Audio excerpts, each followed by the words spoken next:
안녕하십니까. 공존행동 산업기사 필기 과정을 강의하고 녹화해서 정리하고 유튜브에 올려드립니다. 후배 제자님들께서 산업기사 자격증을 취득하는데 도움이 되시라고 노력하였습니다. 감사합니다. 공존행동 산업기사 필기 문제의 핵심 모의고사 부분을 같이 강의하고 있습니다. 문제는 1200문제, 1200문제를 내용과 문제 중심으로 풀고 있습니다. ACS를 반영했고 SI 단위를 제공했습니다. 이런 부분을 중심으로 과인도 문제 20회를 정리해서 15주에 완성할 수 있습니다. 제 강의 경험상 15주에 완성은 어렵고 한 달 정도 2번에서 3번 이상 복습하시는 게 가장 중요합니다. 챕터별로 잘 준비되어 있으니 20회 문제까지 다 풀어보시고 2번에서 3번 복습하시면 합격하실 수 있을 걸로 사료됩니다. 많은 노력과 정진을 해주시기를 부탁드립니다. 감사합니다. 공기조화설비 중 덕터 및 부속설비에 대해서 이론과 문제 중심으로 설명을 해드리겠습니다. 5번째, 차수인이 공기조화설비는 완벽히 이해하셔서 시험 및 실력에 대비하여 주시기 바랍니다. 덕터 및 부속설비에 대해서 말씀드리겠습니다. 덕터의 재료는 덕터의 일반 재료로는 아연도금 철판, 우리가 아연 강판이라고 합니다. 덕터는 일반적으로 아연도금 철판. 2번째, 공원의 가스나 공기가 통과하는 연도는 열연 강판으로 만듭니다. 화학실험은 PVC, 경질염화비닐 PVC로 만듭니다. 아연도금 철판이나 PVC로 만들어 나간다. 물론 특수한 경우에는 나무로 만든 덕트도 있습니다. 풍속에 따라서 저속과 고속으로 나누는데 풍속 15m 이하는 저속 덕트, 이상은 고속 덕트. 저속 덕트와 고속 덕트는 풍속 몇 미터? 15m per sec입니다. 덕트를 설계할 때 등 마찰 손실법 정압법으로 설계한다면 그 설계법을 설명드리겠습니다만은 1m당 다리 마찰 저항을 저속 덕트에서는 0.8에서 0.2, 약 0.1mm 아쿠아 혹은 1파스칼 per 미터 정도로 고속 덕트에서는 1m 아쿠아 정도로 선정해서 치수를 결정합니다. 설계법으로는 3가지가 있는데 등 마찰 손실법, 정압법과 등속법, 속도를 같이 하는 법과 지출구 분기 다음에 정압이 일정하게 되도록 하는 정압제 시력법이 있습니다. 등마찰 손실법은 단위 길이다. 마찰 손실을 일정하게 하는 방법입니다. 말단으로 갈수록 풍향과 소음이 감소되어서 소음의 문제가 적습니다. 저속 덕트에서는 0.1mm 아쿠아 퍼 미터, 고속 덕트에서는 mm 아쿠아 퍼 미터 정도로 선도해서 정해서 사용한다라고 말씀드렸습니다. 등속법은 모든 덕트 내의 속도가 같도록 설계하는 것이고 풍속을 일정하게 해서 분체 수송이나 공장의 환기 등에 사용하는 방법이 등속법입니다. 정압제 취득법은 등마찰 손실법에서 단위 길이가 덕트의 길이가 길어지면 풍향과 풍속이 감소하게 되므로 풍향과 풍속이 일정한 정압을 일정하게 하는 정압제 취득법이 되겠습니다. 문제 13번 덕트 설계 방법 중 공기 분배 계통의 에어 밸런싱을 유지하는데 가장 적합한 방법은 그 설계 방법 중에서 에어 밸런싱, 즉 풍속과 풍향을 항상 일정하게 해줄 수 있는 방법은 설계법은 정압제 취득법이 되겠습니다. 4번이 정답입니다. 18번 덕트의 치수 결정법에 대한 설명으로 옳은 것은 덕트 치수 결정법은 등마찰 손실법, 등속법, 정압제 취득법이 있다고 말씀드렸습니다. 등속법은 각 구간마다 속도가 같다. 틀렸네요. 2번 등마찰 손실법에서 풍량이 10,000 큐빅미터 per 아워 이상이 되면 정압제 취득법을 하기도 한다. 그렇지는 않습니다. 정압제 취득법은 치출구 직전의 정압이 일정한 값으로 되도록 한다. 정압제 취득법은 하는 목적입니다. 등마찰서 각 구간마다 압력 손실을 같게 한다. 같게 해서 하는 것이 등압법이고 등마찰 손실법이다. 답은 3번입니다. 10번 문제 풀겠습니다. 고속 덕트의 특징에 관한 설명으로 틀린 것은 고속 덕트는 풍속 몇 미터? 15m per sec 이상이면 고속 덕트라고 구분을 하였습니다. 소음이 크다. 1번이 틀렸습니다. 그 답이고요. 운전비 정대합니다. 마찰에 의한 압력 손실이 큽니다. 맞습니다. 장방향 대신 스파이럴이나 원형 덕트를 사용합니다. 고속 덕트에는 뭘 쓴다?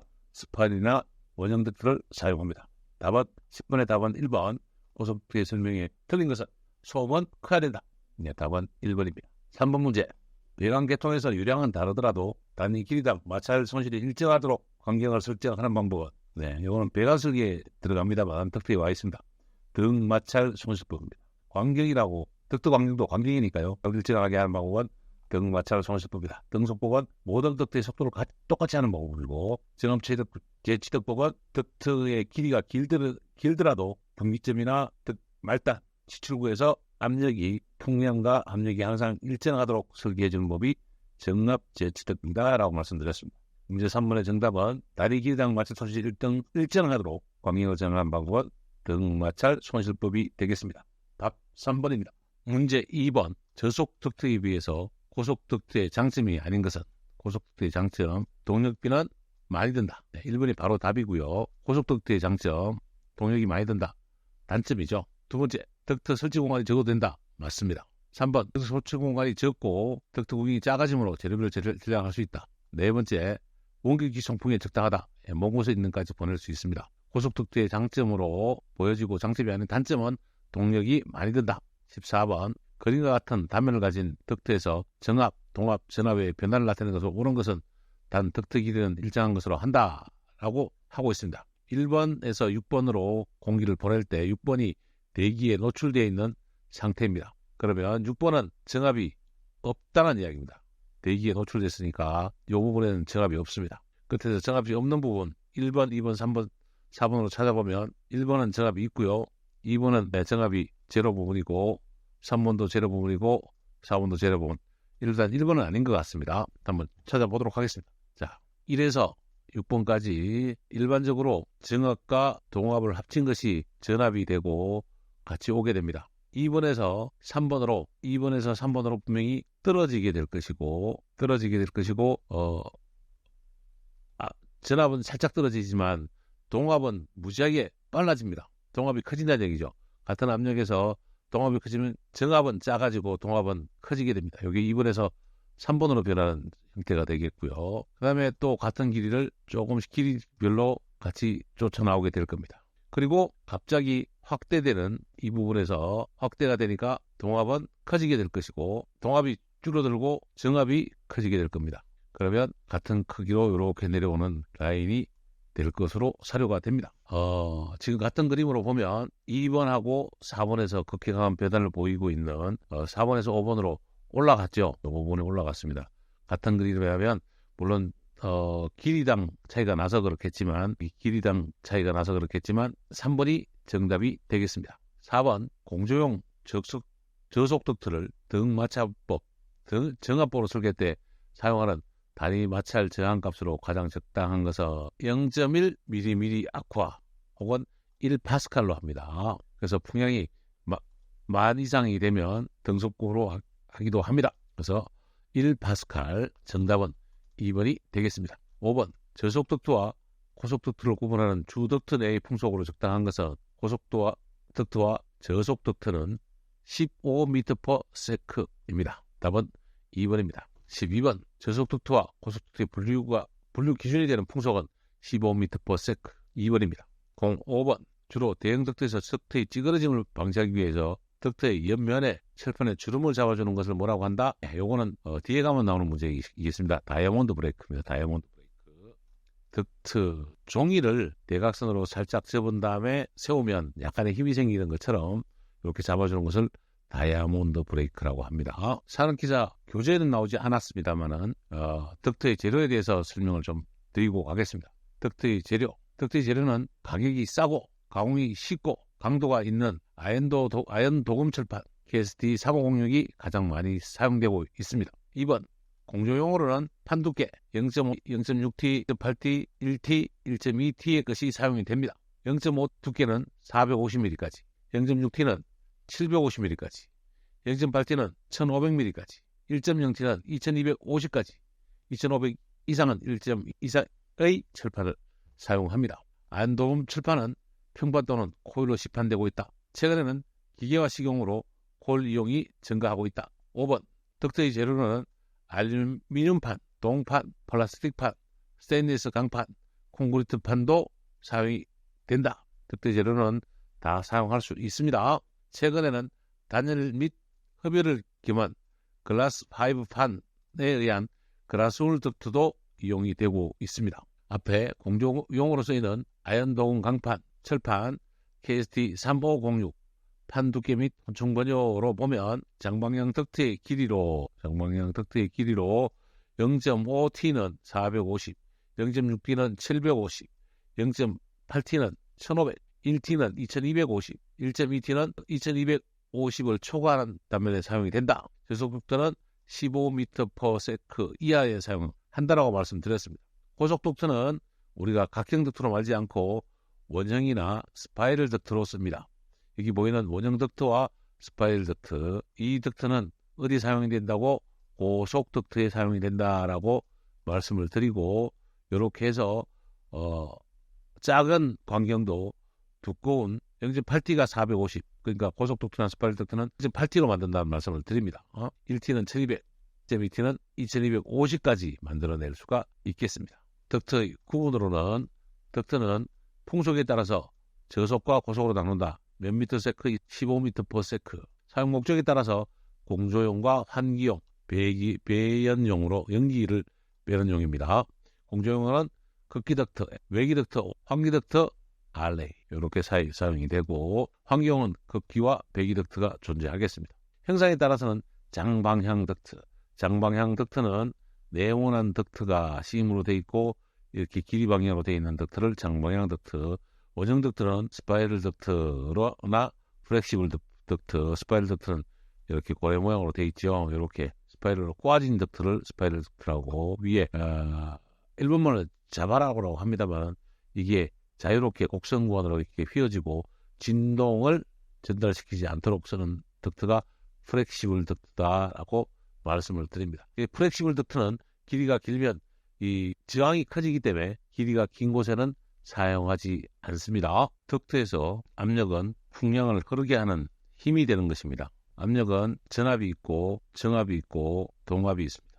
정압 더하기 동압이 전압이 됩니다. 전압은 정압 더하기 동압입니다. 어떤 덕트가 있다면 흐르는 힘은 동압, 덕트 바깥을 치고 나오는 힘은 정압이 되고, 이 두 개를 합친 압력이 전체적인 정압이 되는 것입니다. 이 정압과 동압이 이루어져서 전압이 되는데, 동압이 속도에 관계하는 것이고 이 속도가 풍량과 관계가 됩니다. 풍량은 Q, 단면적 D에 단면적 면적을 구하는 것은 4분의 파이 D 자성이죠. 거기에 속도를 곱하면 풍량이 나옵니다. cubic/s. 그래서 속도를 구할 때는 4Q 나누기 파이 D 자성이 되는 것이고, 지름을 구할 때는 루트 파이 V분의 4Q가 된다.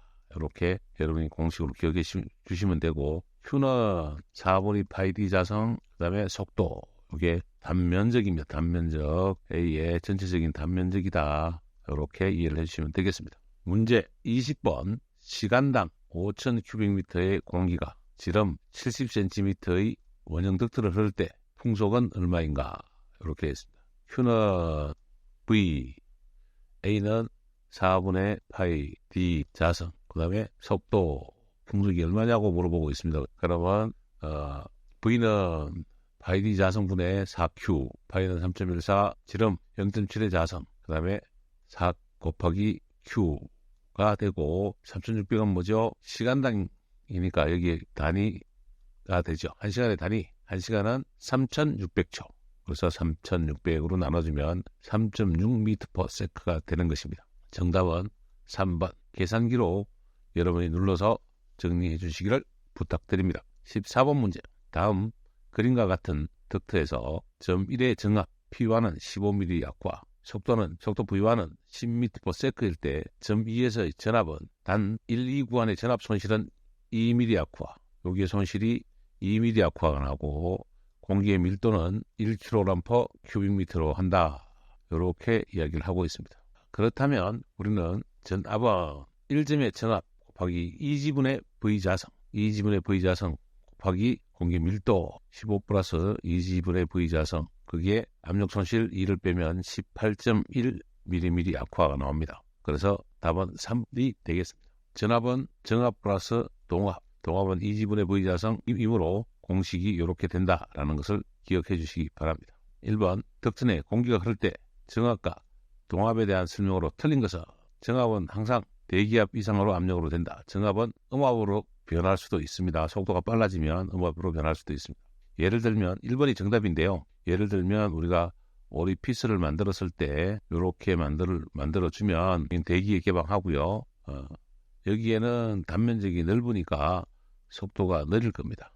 근데 여기는 단면적이 좁으니까 속도가 빨라지게 됩니다. 그래서 같은 압력이라면, 정압이라면 여기에 동압은 이렇게 되겠지만, 여기에 동압이고 여기 전압이라면 전압은 음압으로 떨어져서 여기서 음압이 발생해서 우리가 여기로 인젝터를 만들어서 통에다가 담으면 여기에 물을 넣어두면 여기가 마이너스 값이 생기므로, 정압이 마이너스 값이 생기므로 진공이 걸리고 진공에 의해서 물이 증발할 수 있습니다. 그래서 여기에 냉수를 얻을 수 있는 이런 인젝터를 위한 냉동 방법도 가능하기 때문에 정압은 음압도 있을 수 있다. 그래서 답은 1번이고, 2번 문제. 정압은 공기가 정지 상태라도 존재한다. 공기가 움직이지 않더라도 공기의 정압 상태는 그대로 유지를 하고 있습니다. 3번. 동압은 공기가 움직이고 있을 때만 생기는 속도압이다. 맞습니다. 동압은 공기가 움직일 때 쓰는 겁니다. 4번. 덕트 내에 공기가 흐를 때 그 동압을 측정하면 속도를 구할 수 있다. 동압을 측정하면 속도를 구할 수 있다. 그 동압은 Eg분의 자성, 정압식입니다. 에다가 공기의 밀도, 공기 밀도는 이렇게 써야 되겠죠. 요게 동압이다. V다. 요게 공식이 앞에서 14번 문제에서 풀었던 공식과 같습니다. 덕트의 마찰 손실 수준은 덕트를 지나면서 압력이 강화되는 것을 말합니다. 압력 손실이라고도 하고 마찰 손실이라고도 합니다. 덕트의 마찰 손실 수준은 덕트 마찰 저항 계수, 덕트 길이와 풍속 자성에 비례하고 덕트의 주름과 중력 가속도에는 반비례합니다. 그래서 압력 손실 L은 마찰 손실 계수 람다, 지름에는 반비례, 길이는 비례, E분의 V 자성으로 마찰 손실 식을 쓸 수 있습니다. 여기에 비중량을 넣으면 미리미리 투어, 미리미리 아쿠아라고 표현을 하죠. 우리가 미리미리 아쿠아로 표현할 수 있고요. 람다, D분의 L, E분의 V 자성, 로우는 질량이죠. 아까는 밀도였고, 그래서 중력 가속도 분의 로우가 되는 것이니까 G 대신 로우를 곱하면 되는 거라서 파스칼로 식이 나옵니다. 여기 있는 세 개 식은 똑같습니다. 식은 똑같은데 단위가 약간 틀릴 수 있다. 기억해 주시고, 4번 원형 덕트의 상당 직경으로 환산을 합니다. 계산식으로 환산하지만 계산식으로 환산할 이유는 없습니다. 그렇지만 계산식을 알아두는 것은 중요하고, 환산식 대신 우리는 덕트 마찰 선도에서 상당 직경을 구합니다.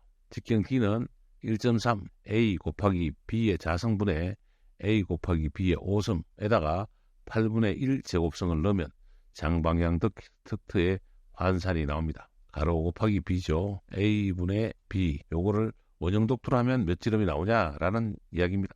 두 번째, 타원형 덕트 환산인데, 요거는 P의 0.25성분의 1.5A의 0.625성이다. 요 식은 저도 타원형 덕트 환산식은 잘 못하겠습니다. 환산식은 한번 정확하게 기억을 해주시는 게 좋겠다 라는 말씀을 드립니다. 문제 18번. 덕트의 직간부를 통해 공기가 흐를 때 발생하는 마찰 저항에 대한 설명 중 틀린 것을 이야기하고 있습니다. 델타 P는 마찰 손실 계수 곱하기 지름에는 반비례하고 길이는 비례한다 그랬습니다. 2배의 중력 가속도에는 반비례하고 속도의 자성에 비례한다고 했습니다. 그러면 마찰 저항 계수에 비례한다. 네, 맞습니다. 덕트의 지름에 반비례한다. 덕트의 지름에 반비례한다. 여기 있습니다. 맞습니다. D를 이렇게 쓰는 게 낫겠네요. 3번. 공기 평균 속도의 제곱에 비례한다. V 자성에 비례하죠. 그래서 맞습니다. 4번. 중력 가속도의 2배의 중력 가속도에서 2배에 반비례한다. 아래쪽에 있으니까 반비례한다. 이렇게 해서 4번이 답이 되겠습니다. 5번. 덕트 설계 및 시공시 주의사항입니다. 덕트에는 아스펙트 B, ASB라고 하고 4 이내인데, 아스펙트 B는 세변을 A라고 하고 장변을 B라고 할 때 A분의 B를 아스펙트 B라고 한다. 아스펙트 레이스, 아스펙트 B라고 하고, 여기는 4 이하로 해야 된다는 얘기죠. 예를 들면 세로의 덕트 길이가 200mm이면 최대한 800mm 넘지 말라는 이야기입니다. 이렇게 긴다는 이야기는 이쪽 그 공기에 흐르는 면이 줄어들어서 없어지는 상쇄된 면이 많기 때문에 그렇다는 이야기입니다. 2번. 덕트의 공률방병은 1.5에서 2배 이상으로 해라. 어떤 덕트가 있을 때 이 부분이 직각으로 꺾어져야 된다면 여기에 덕트가 붙을 겁니다. 바로 이렇게 붙이면 공기가 여기서 와류가 일어나므로 우리는 이 덕트 지름의 1.5배, 이쪽 덕트 지름의 1.5배, 그러면 이 정도 되겠네요. 이 정도를 곡률 방향으로 잡아줘라. 이 정도를 곡률 방향으로 잡아서 요렇게 곡률을 잡아주면 자연스럽게 돌아가면서 덕트에 와류가 생기지 않고 바람이 흐를 수 있다. 아스펙트 B는 곡률 방향은 1.5에서 2배 이상을 주라. 덕트가 확대될 때는 20도 이하, 축소될 때는 40도 이내. 덕트가 확대될 때 이렇게 급격하게 확대해버리면 정압 및 기류가 안정이 안 되므로 요 각도를 20도 이하로 줄여줘야 되는 것이고, 덕트가 지나가다가 축소해야 될 때는 2배, 40도 이하로 요 각도를 줄여나갈 수 있다. 그래서 확대할 때는 20도, 축소할 때는 40도, 보통 15도, 30도 정도로 줄여서 확대 축소각을 씁니다. 얘를 확대 축소하는 것을 다른 것을 브랜치를 하고 있고, 이 부분은 밸브로 말하면 레드샤에 해당이 되겠습니다. 4번 가이드 베닝, 터닝 베인이라고도 합니다. 굴곡부 내측에 설치해서 덕트 내 기류 안정, 덕트 곡률 반경을 1.5m, 1.5배 이하로 하라 그랬는데, 곡률 반경이 예를 들어서 직접으로 이렇게 급격하게 확대 구부러진다면 이 안쪽에 터닝 베인, 안내 깃이라고 하는데, 안쪽은 조밀하게 바깥쪽은 넓게 이런 식으로 달아서 공기가 자연스럽게 유도될 수 있도록, 얘가 뭐다? 가이드 베인이다, 터닝 베인이다, 여기에 베인입니다. 그래서 곡률 방향 1.5 이하에는 곡률 방향을 달아주고, 확대 덕트 15 이상시, 축소 이상시, 제가 앞에서 확대 축소에서 최대 20에서 40을 말씀드렸지만,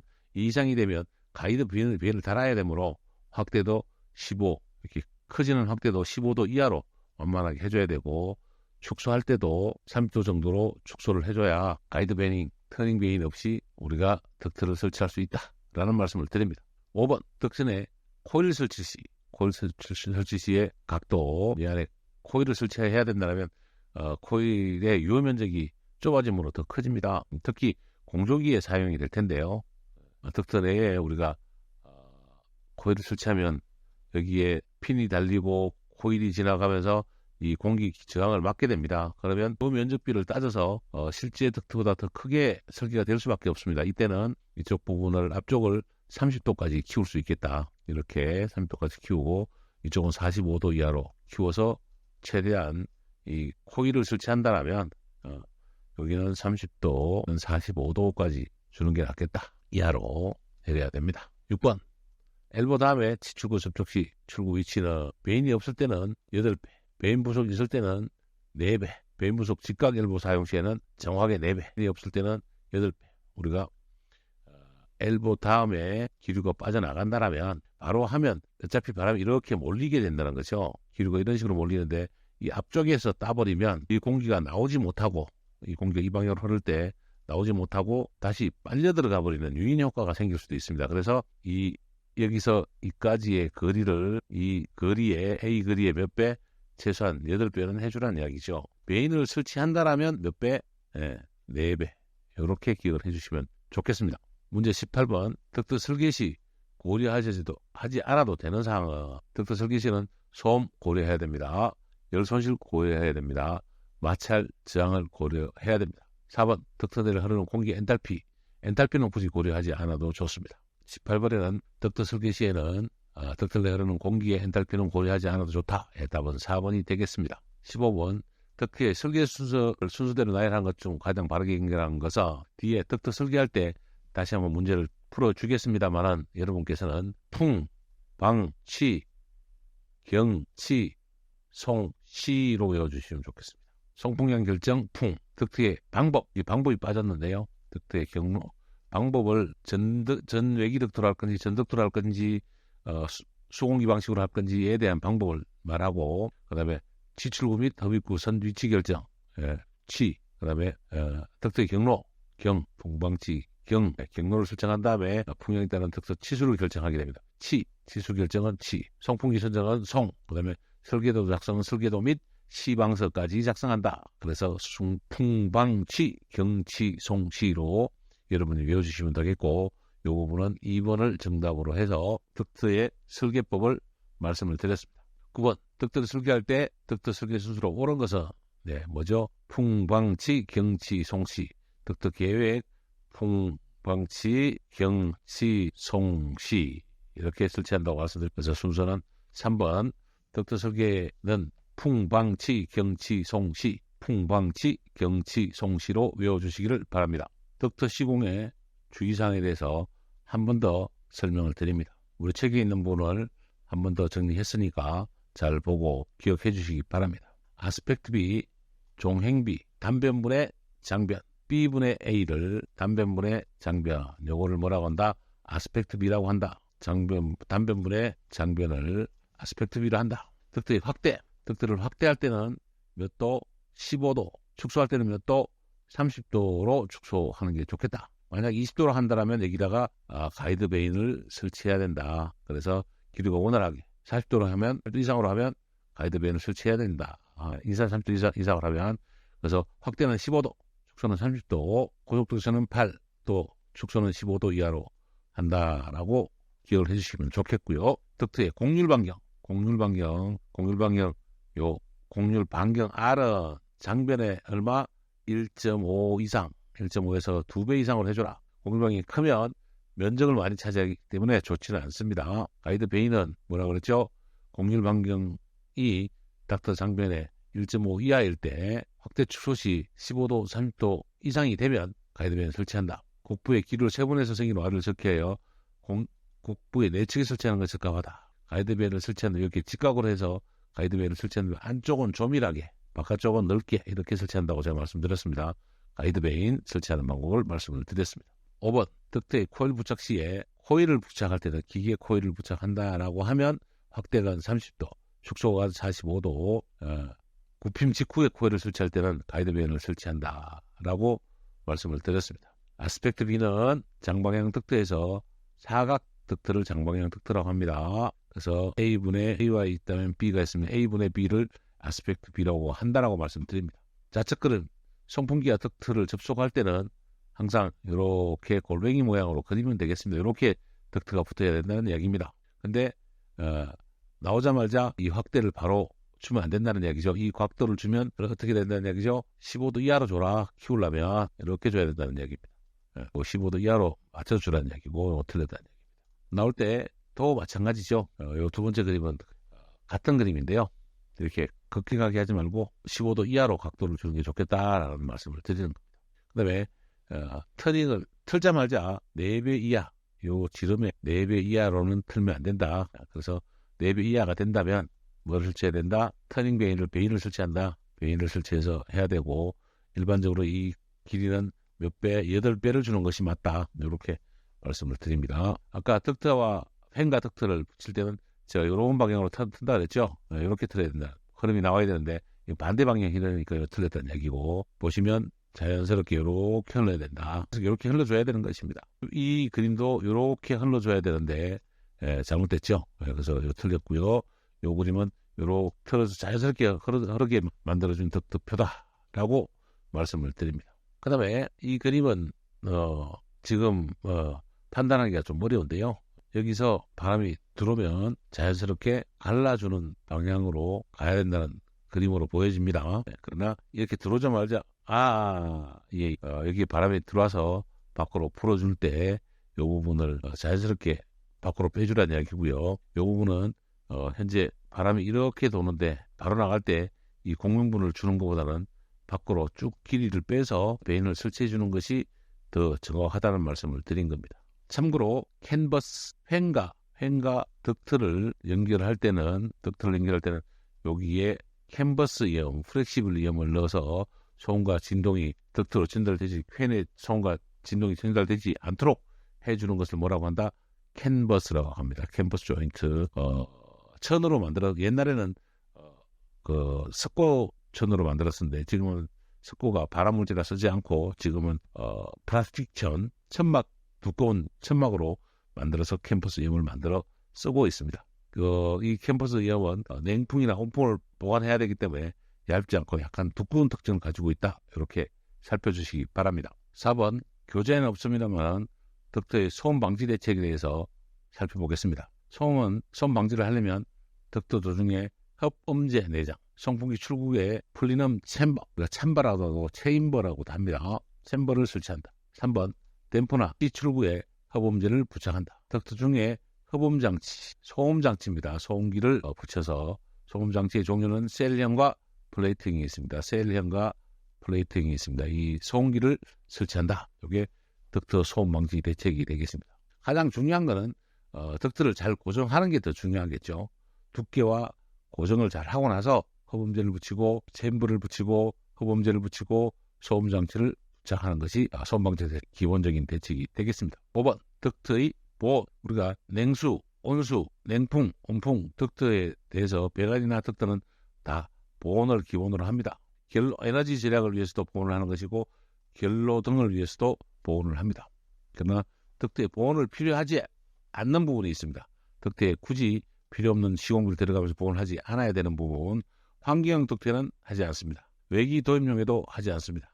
배기용에도 덕트 보온을 하지 않습니다. 보온 효과가 있는 흡음재를 내장한 덕트 및 챔버, 보온 효과가 있는 흡음재를 넣었으니까 거기에는 보온재가 필요 없다는 이야기죠. 공조되어 있는 실 및 천장 속의 환기 덕트, 천장 속의 리턴 덕트도 보온을 하지 않습니다. 덕트 보온 효과가 있는 소음기 및 소음 엘부도 보온을 하지 않는다. 노출된 배연 덕트, 연기를 빼가 나가는 덕트에는 굳이 에너지 효율을 상승시킬 수 없기 때문에 사용하지 않습니다.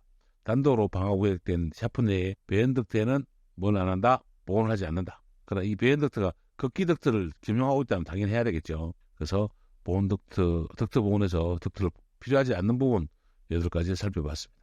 덕트의 결로 방지, 주방 및 주차장 등 습도가 높은 곳을 지나는 덕트는 이 덕트를 보온하지 않더라도 습도가 높은 곳을 지나는 덕트는 반드시 방로 피복을 해야 됩니다. 습도가 높은 곳을 지나는 덕트는 8가지의 덕트이더라도 보온을 한다. 덕트 시공사의 주의사항. 덕트 시공사의 주의사항은 1. 보온재를 붙일 경우는 면을 청소를 한 후에 붙인다. 2. 보온재 두께가 50mm를 넘는 경우에는 두 척으로 나눠 사용한다. 3번. 보가동 부분은 보온공사를 감안하여 슬리브를 넣어둔다. 그리고 벽체 관통부에는 반드시 뭘 해야 된다? 보온 시공을 해야 된다. 그렇지 않으면 결로가 생겨서 부식과 침식을 만들어낼 수 있기 때문에 그렇습니다. 4. 보관적인 보온재는 건조된 장소에 두어야 하며 흡습하는 물 먹는 일이 없도록 주의한다. 5번. 덕트가 햇빛을 받기 쉬운 곳에 있을 때는 보온 두께를 2mm 이상 증가시킨다. 기본 두께에다가 5mm를 추가해서 보온력을 증가시키는 것이 좋다. 시공상의 주의사항에 대해서 알려드렸습니다. 4번. 덕트의 설계법에 대해서 말씀드리겠습니다. 덕트 설계법은 정압법, 등속법, 정압재치덕법 3가지가 있습니다. 덕트 설계 방법은 정압법, 마찰손실법, 등속법, 정속법, 정압재치덕법 3가지가 있다고 말씀드렸습니다.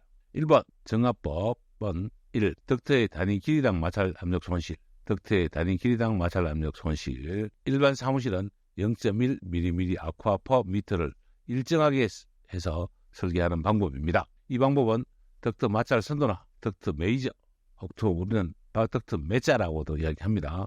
그래서 정압법은 치수 결정이 쉽습니다. 이 정압법을 설계하면 3번 말단으로 갈수록 풍량과 풍속이 감소되어서 소음이 적어지는 장점이 있습니다. 그러나 풍량이 감소된다는 단점이 있습니다. 4번 T출구에서 압력이 각각 다르게 돼서 조정하기가 어렵다. 한 개의 단위 길이당 마찰 손실을 쓰므로 조정이 끝으로 갈수록 풍량이 줄어서 풍량 조절이 똑같이 만들어내기가 어렵다는 말씀입니다. 2번 등속도법, 정속법에 대해서 말씀드립니다. 1. 덕트의 각 부분에서 풍속을 일정하게 구한다. 풍속을 일정하게 구하는 방법이 등속법이다. 구간별로 마찰 손실을 구해야 되고 풍량 분배가 일정하지 않아서 구간이 복잡하지 않은 덕트에 사용한다. 거의 단일 덕트로 쭉쭉 빠져나가는 간단한 덕트에 사용한다. 4번 일정 이상의 풍속이 요구되는 분재 수소, 공장 환기 등에 사용을 한다. 등속법에 대해서 말씀드렸습니다. 정압재치덕법에 대해서 말씀을 드리겠습니다. 정압재치덕법은 각 시출구 또는 분기부 직전의 정압이 일정하게 되도록 하는 방법입니다. 항상 정압이 전덕트에 골고루 일정하게 되도록 설계하는 방법이 뭐다? 정압재치덕법입니다. 증합재치득보 취득법에 대해서는 뒤에 가서 더 상세하게 설명을 해드리도록 하겠습니다. 9번 문제. 덕트를 설계할 때 주의사항으로 틀린 것은 덕트 설계 시 주의사항. 덕트를 축소할 때는 30도, 확대할 때는 15도. 1번 정답, 4번도 정답이네요. 2번 덕트 내 풍속은 저속 덕트 내 풍속은 15m/s 이하로 한다. 맞습니다. 15m 이상은 고속 덕트입니다. 3번 장방향 덕트의 종횡비 아스펙트 비는 4:1 이하가 되도록 한다. 이게 틀렸습니다. 그래서 답은 3번이 되겠습니다. 18번 문제. 덕트에 설치하는 가이드 베인에 대한 설명으로 틀린 것은 가이드 베인은 보통 곡률 반지름이 덕트방 장변의 1.5배 이하, 곡률 반경이 1.5배 이하일 때 설치합니다. 맞습니다. 덕트를 작은 곡률로 구부릴 때 1.5배 이하니까 작은 곡률이 되죠. 그때 통풍저항을 줄이기 위해 설치한다. 맞습니다. 곡간부 내측보다 외측에 설치하는 것도 좋다. 아까 제가 설명드렸습니다. 곡간부 내측에 조밀하게 넣는 거다. 이렇게 들어갈 수 있게, 그래야 안쪽의 공기가 와류를 덜 타게 된다는 얘기입니다. 3번 곡간부의 내측보다 외측에 설치하는 건 좋다. 아니죠. 내측에 설치하는 게 좋다라고 말씀드렸습니다.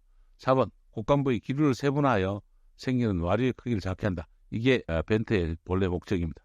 18번 가이드 베인 설명으로 틀린 것은 곡간부 안쪽에 설치한다. 외측에 설치하는 게 틀렸다고 말씀드렸습니다. 답은 3번이 되겠습니다. 17번 덕트의 설계 순수. 아까 뭐랬죠? 풍방치, 경치, 송시. 풍방치, 경치, 그 다음에 송풍기, 시방산 실시 설계도 있죠. 이런 식으로 설계 순서를 외워주시기 바랍니다. 또 설계 시에 온습도 및 엔탈피는 고려사항이 아닙니다. 풍량으로만 일단 먼저 고려하는 거고, 온도 습도는 보온할 것인지 안 할 것인지 이런 부분에서 결정이 되는 겁니다. 정합재취득법에 대해서 상세 설명을 해드리도록 하겠습니다. 덕트 내에서 재취출구 분기부 직전에 정합이 일정하게 되도록 하는 방법이 정합재취득법입니다. 덕트 내 속도가 감소하면 속도 에너지가 압력 에너지로 변하게 된다.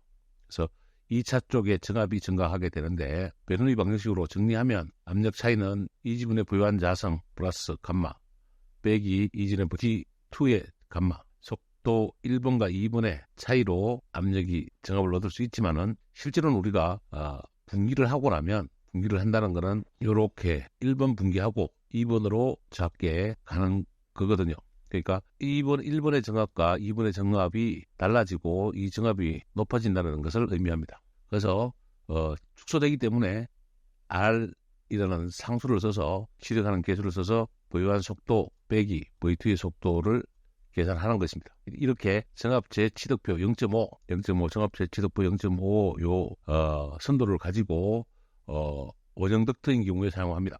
이때 취득 정합과 마찰 손실을 갖도록 덕트 광경을 결정하면, 이렇게 결정하는 방법이 정합재취득법입니다. 이렇게 하면 1번과 2번의 정합이 같게 된다. 그래서 균형이 잘 잡힌 덕트가 결정이 됩니다. 1차적으로 정합재취득법은 정합법 다음에 등합법, 우리가 일반적으로 하는 등합법에 대해서 먼저 덕트경을 결정하고 나서 1번과 2번에 있는 덕트의 정합을 갖도록 해주는 것이 정합재취득법이다. 한 번 더 규정 잡힌 덕트를 만들기 위해서 설계를 한 번 더 한다라고 이해를 하시면 되겠습니다. 정합재취득 기술을 해서 덕트 단면의 풍속 분포가 일정하면 이론적으로는 1을 쓰지만, 원형에는 0.5, 장방향에는 0.8 정도의 값을 사용하고 있습니다. 그래서 장방향 덕트에는 정합재취득표 계산법 0.8을 쓰고, 여기는 장방향 덕트를 사용하는 것이고, 여기는 원형 덕트를 쓸 때 정합재취득표를 사용한다라고 보시면 되겠습니다. 이와 같이 덕트 분기를 빼낸 다음에 주덕트에서 풍속 감소에 따른 정합 상승분을 거기 덕트의 압력 손실로 이용하는 방법을 정합재취득법이라 한다. 그래서 마찰 손실은 다음 시각 사용하여 구한다. 마찰 손실은 D의 1.25성분의 0.00131의 V자성의 1.65성, 어려운 식입니다. 굳이 계산식을 구하지 않아도 선도로 우리가 정합재취득 값을 구할 수 있기 때문에 쓸 수 있습니다. 정합재취득 표를 뒤에 그리면서 크게 그려서 다시 설명을 드릴 것이고, 이 값은 풍량의 0.62성분의 덕트 길이 플러스 덕트의 상당 길이를 더한 값이다. 이게 K 값이다. 그래서 요 식에 대해서 우리가 요 그림을 가지고 K값을 찾아내게 되는데요. 이 부분은 K값을 계산해가지고 실제로 속도와 풍량에 따라서 정합값을 구하는 메다표입니다.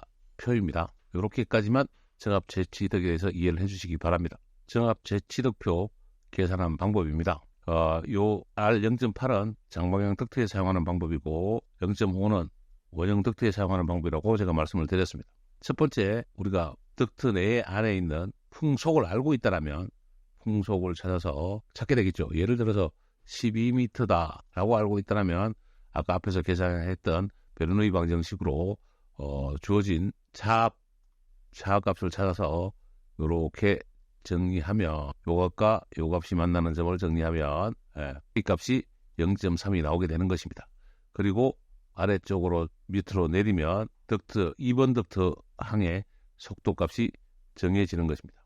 요 12는 전단 덕트 전단의 속도가 12이고 덕트를 분기하고 나서 아래값으로 이렇게 나온다면 덕트가 이렇게 변해진다면 속도가 12m다 라고 한다면 정합이 12m라면 요 속도 1번과 2번의 속도가 6이 나왔다. 6.5 정도 나왔네요. 그렇다면 두 개의 값을 정하고 요 값에 정의된 요 K값, 그다음에 델타 P값, 정합차 값을 넣어서 덕트의 속도를 계산하는 것이 그렇게 되면 조금 더 덕트 간격이 줄어들게 될 겁니다. 그러면 이 속도가 빨라지게 되겠죠. 같은 정합을 가질 수 있도록 이렇게 설계하는 것이 정합 취득법이고 선도를 보는 방법입니다. 덕트 설계 순서에 대해서 말씀을 드리겠습니다. 덕트는 첫 번째 우리가 앞에서 배웠던 부하 계산을 먼저 하게 됩니다. 부하 계산을 하게 되고요. 부하 계산을 하게 되면 현열과 잡열이 나올 겁니다.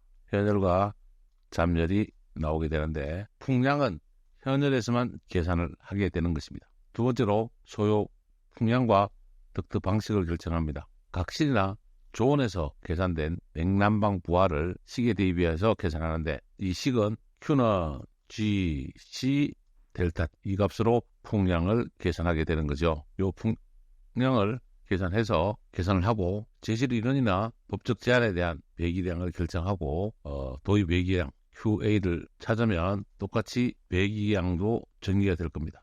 그래서 이 밸런스를 고려해서 배기 및 배기량을 결정해서 소요 풍량을 계산하는데 여기에 정의된 풍량이 큐빅미터 퍼 아워다. 이 풍량으로 우리가 현열량으로 풍량을 계산해서 덕트 방식으로 계산합니다. 그리고 실에 이론적으로 설명하겠지만 정해진 풍량으로 급기구를 먼저 계산한다면 급기를 4개만 넣도록 하겠습니다. 정해진 풍량이 있으면 이 4개가 되겠죠. 덕트가 오고 4개의 브랜치를 따서 공조기에서 연결된다고 보면 이 덕트의 풍량을 가지고 계산을 합니다. 그래서 부하 계산 다음에 풍량 덕트 방식 풍방 그 다음에 치출구 개수 치출구를 정리하고 치출구는 공기 분포가 균일하도록 위치, 형식, 크기, 필요한 수량을 정하게 됩니다.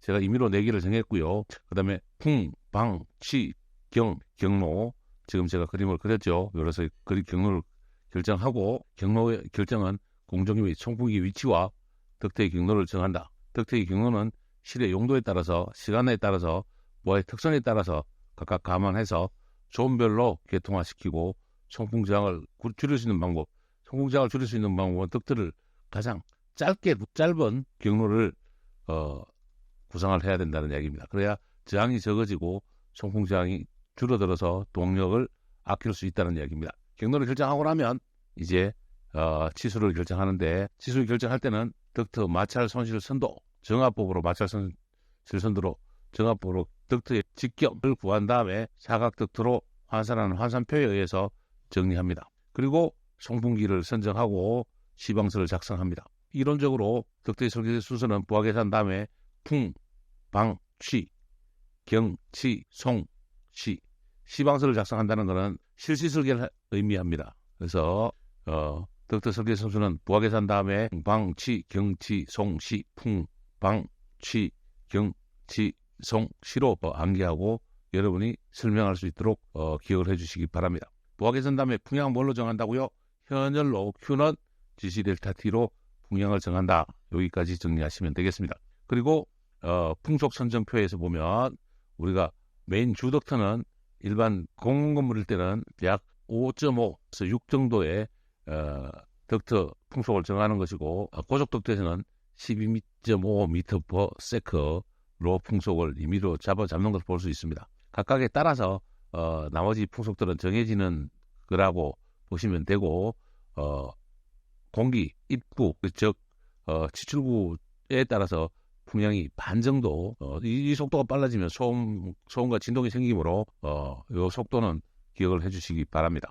예제를 통해서 정압 설계법에 의한 덕트 치수를 결정해 보도록 하겠습니다. 정압 설계입니다. 우리가 건물이 있다면 사무실 건물로 정리하고 한 층당 약 300평, 약 1000스퀘어미터가 된다고 보면 1000스퀘어미터 곱하기 천장고, 층고가 아닌 천장고로 정합니다. 그래서 3000 정도가 되고 환기계수는 약 10회 정도로 우리가 환기계수를 정하도록 하겠습니다. 그래서 약 3만 큐빅미터 3만 도의 풍량을 우리가 결정을 했습니다. 물론 요거는 계략 견적에 의한 양이다. 이 3만 큐빅미터는 정확하게는 부하 계산을 한 다음에 현열량으로 정하는 거다. 임의로 정하려고 여기까지 정했다는 말씀을 드립니다.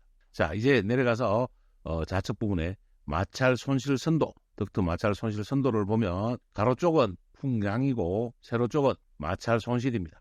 그래서 첫 번째 풍량을 정하고 두 번째 마찰 손실 선도에서 살펴보면 일반 주택은 0.07 아쿠아 퍼 미터의 마찰 손실로 계산을 하고 일반 건축물은 0.1 아쿠아 퍼 미터로 계산을 합니다. 공장은 0.15 아쿠아 퍼 미터로 계산을 합니다. 그래서 0.1에 있는 요 선을 수직선을 빨간선으로 긋습니다. 마찰 손실 선도에서 풍량이 정해지면 건물의 종류에 따라서 우리가 마찰 손실 값을 정한다라고 보시면 되겠습니다.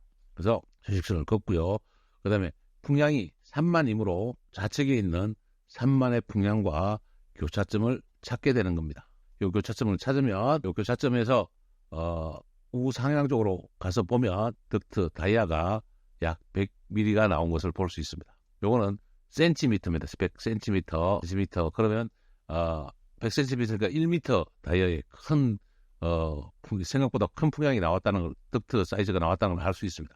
그 다음에 100m인데 아래쪽으로 우측 하쪽으로 보면 풍속이 보이는데 풍속이 10m/s로 정해지는 것을 알 수 있습니다. 생각보다는 풍속이 좀 빠르다. 그러나 15m 이하가 저속 덕트이므로 일단 풍속은 이렇게 잡고 주덕트를 경로를 정하게 되는 겁니다.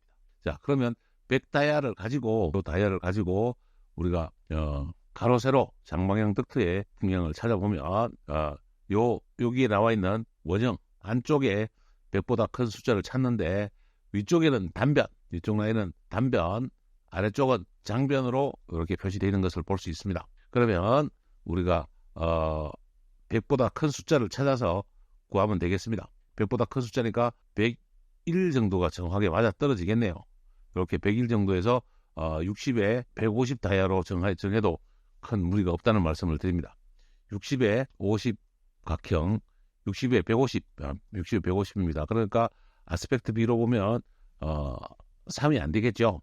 아스펙트 4 미만으로 만족을 하고 있으니까 이렇게 정리하면 되고 좀 여유 105 정도로 잡아서 저는 1700에 600 정도의 덕트 치수로 정하겠습니다. 그래서 우리가 풍량을 정하고 경로를 설치한 다음에 거기 해당되는 풍량을 잡으면 첫 번째는 덕트 마찰 손실 선도에서 덕트 경을 구하고 두 번째 덕트 경을 가지고 장방향과 단방향의 덕트를 우리가 구해서 덕트 사이즈를 정하게 되는 것입니다. 계략에 의한 정압 설계의 덕트 치수 결정 방법을 설명을 드렸습니다. 앞에서 말씀드린 덕트의 계략 설계법에 대해서 한 번 더 정리해 드리도록 하겠습니다. 1번, 덕트의 기본 계획 시 덕트 샤프트나 덕트 스페이스의 계량적인 크기를 정하기 위해서 짧은 시간 내에 덕트의 계략적인 설계를 해야 될 경우에는 풍량과 바닥 면적을 곱해서 풍량을 정한다. 이렇습니다. 앞에서 봤습니다. 풍량을 적용시켜서 원형 덕트 또는 장방향 덕트의 치수를 정한다.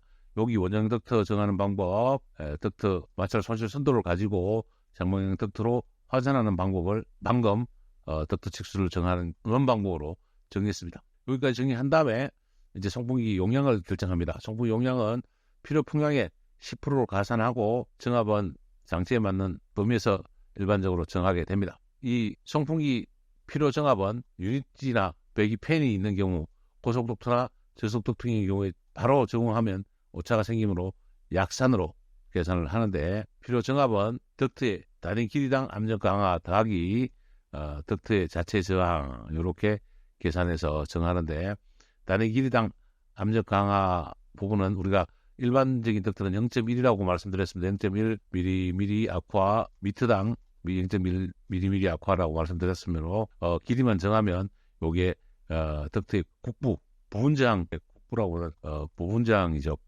부분저항, 국부란 말은 일본 말이고요. 부분저항의 비율입니다. 굴곡부가 적을 때는 0.5, 굴곡부 많을 때는 1로 잡아서 정하면 되겠습니다. 자, 그렇게 된다면 필요한 양에 따른 우리가 송풍기 동력까지도 구할 수 있고 송풍기도 결정할 수가 있겠습니다. 계략적인 약 설계 방법에 대해서 설명드렸는데, 우리가 건물 종류에 따른 소요 풍량과 한계 횟수를 잠깐 살펴보도록 하겠습니다. 사무실인 경우에는 수평 추출일 때 한계 횟수만 냉방시만 정하면 항상 냉방이 난방보다 항상 풍량이 많습니다. 풍량이 많으므로 냉방의 풍량만 가지고 정리하면 되겠습니다. 그렇게 된다면 약 한계 횟수가 10회 정도, 6에서 12회인데 10회 정도로 정해도 큰 무리가 없다. 10회 1시간당 10회 정도 정하면 무리가 없겠다라는 말씀을 드립니다. 여러분이 계략적으로 잡으시면 되고, 상점이나 식당 이 부분은 특별공관임으로 여러분이 부하 계산을 하고 인당 안전수를 정하고, 식당 같은 경우는 매기량을 정해야 되기 때문에 그 환경에 맞춰서 넣어주시길 바랍니다. 일반 사무실인 경우는 환기량 10회 정도를 계산해서 바닥 면적과 최적을 구한 다음에 10회 정도를 넣어주시면 풍량이 정리되는 것입니다. 계략적인 풍량을 잡아보고자 합니다. 계략적인 풍량을 잡아보고자 하면 건물의 종류에 따라서 앞에서 봤던 부분입니다. 사무실 통상 10회 정도로 잡는다고 보면 정리가 될 것이고, 풍량을 계산할 수 있고, 그 다음에 송풍기 정합에 대해서 일반적인 환기 설비인데 중규모 2만 큐빅터 이내이면 필요 정합은 60에서 75 정도, 소규모면 40에서 50 정도를 우리가 정합으로 우리가 잡아서 계산하면 되겠습니다. 좀 여유있게 잡으려면 일단 50 가장 큰 숫자를 잡아주면 되겠죠. 근데 대규모 장치에서는 계산보다는 정확하게 잡는 게 좋으므로 우리가 기본적인 중규모 정도의 환기횟수로 잡아서 송풍기와 덕트를 계산으로 계략 설계로 할 수 있는 방법을 찾아보겠습니다. 예제 2번 계략 설계법에 의한 덕트 치수를 구합니다. 앞에서 본 것처럼 사무실 한 층의 면적이 1000스퀘어미터라면 천고가 1000장고 3m 잡아서 3만 큐빅미터 퍼 아워가 나왔습니다. 3만 큐빅미터 퍼 아워가 나왔으면 이 3만 큐빅미터 아워를 찾아가면 되죠. 두 번째 찾아갔더니 3만을 찾아가봤더니 덕트 사이즈가 198에 60 정도, 원형 덕트로는 114, 각형 덕트로는 198에 60 정도가 나옵니다.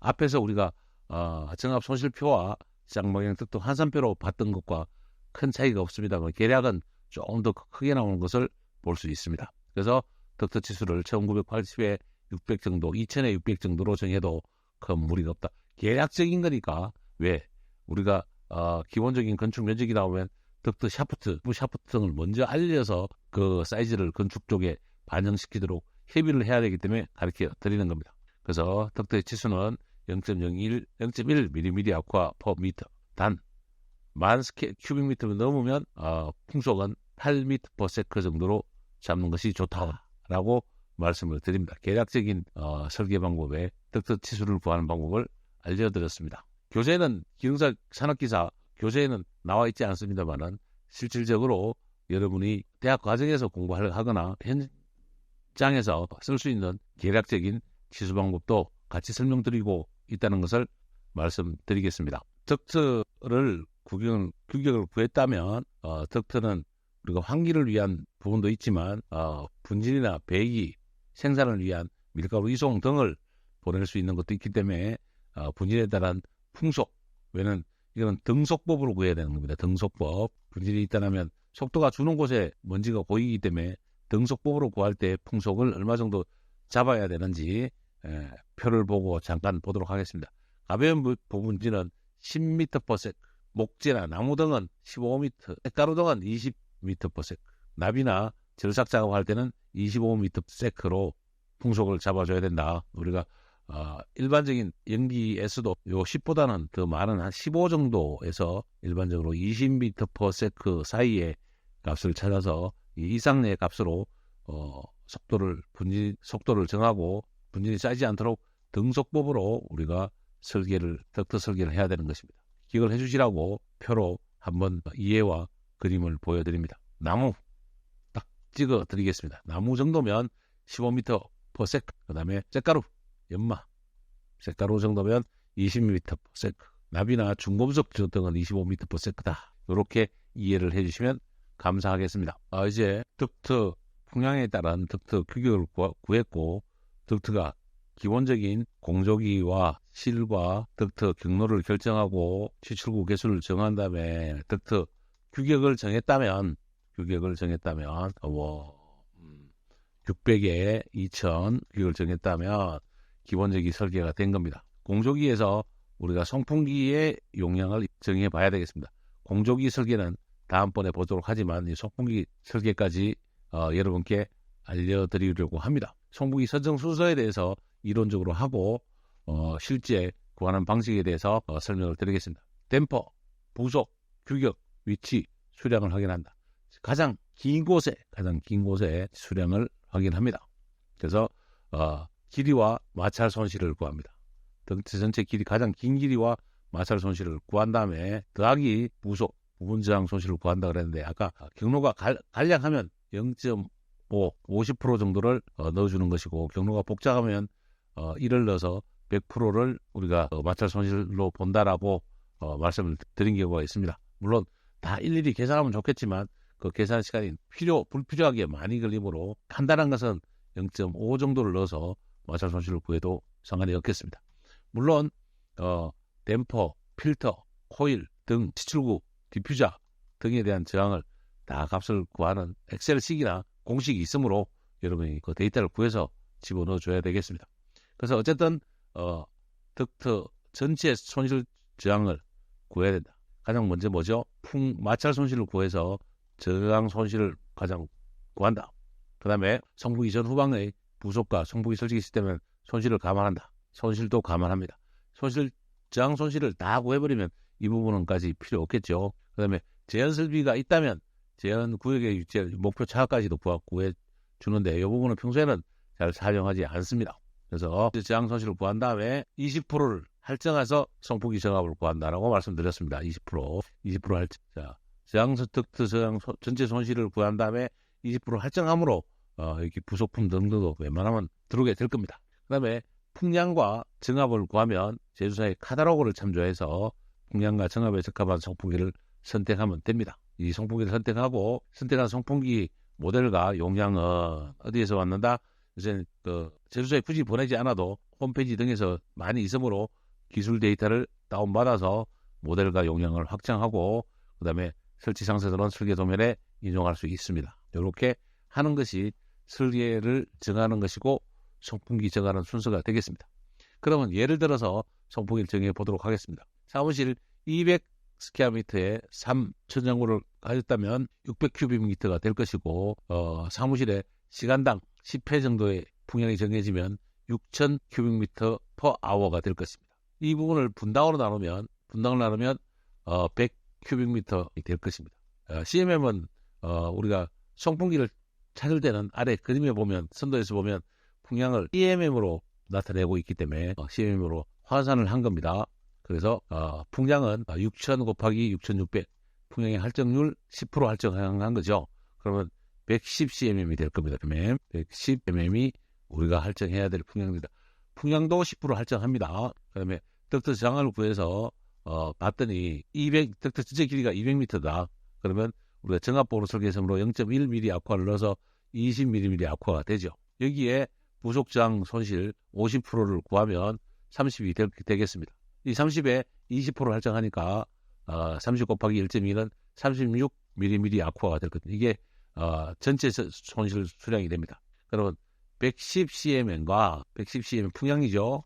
110cm과 전체 저항 손실을 구하면 두 개의 값을 가지고 우리가 찾고자 하는 팬, 싱글 팬이냐, 더블 팬이냐, 시로코냐, 터보냐 등의 경험을 가진다면 적정한 카탈로그를 선정할 수 있을 겁니다. 지금 현재 보이는 것은 시로코 싱글 흡입형 팬의 특성 곡선입니다. 자, 그러면 풍량 110 정도에서 잡고요. 정압 36 정도를 잡아서 이렇게 잡으면 교차점이 나올 겁니다. 교차점을 봤더니 빨간색 35HS-HTC네요. 자, 그러면 요 값이 송풍기가 선정된 값입니다.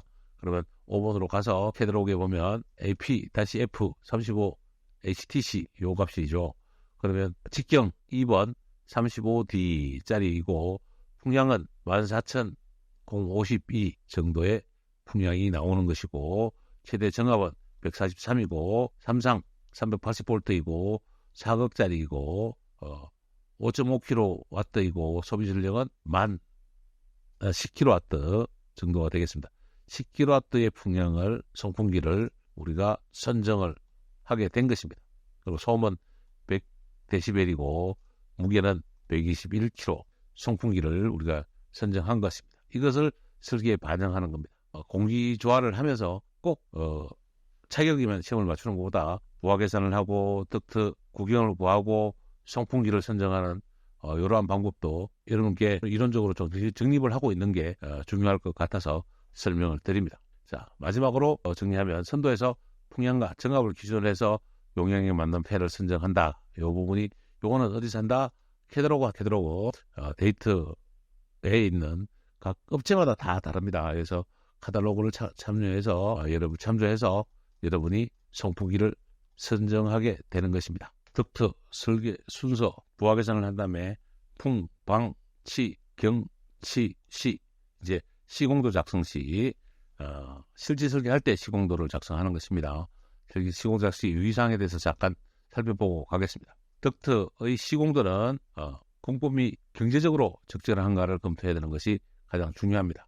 따라서 시공도를 작성할 때는 덕트 경로는 최대한 짧은 거리로 설계해야 되고 덕트 설치 시에 작업 공간을 고려해야 되고 치수를 빼먹지 말아야 됩니다.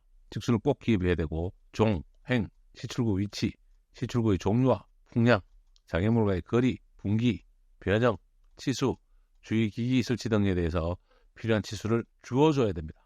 빼먹지 말아야 되고 그 다음에 분기별 조작 점검은 댐퍼가 꼭 조작할 수 있는 위치에 있도록 그림을 그려줘야 되고 소음과 진동을 고려해야 되고 우리가 치출구 등은 조명기구, 스피커, 스프링쿨러와의 공간을 살펴서 치출구를 정한다. 이 부분이 처음에 가장 더 중요한 부분이 되겠습니다.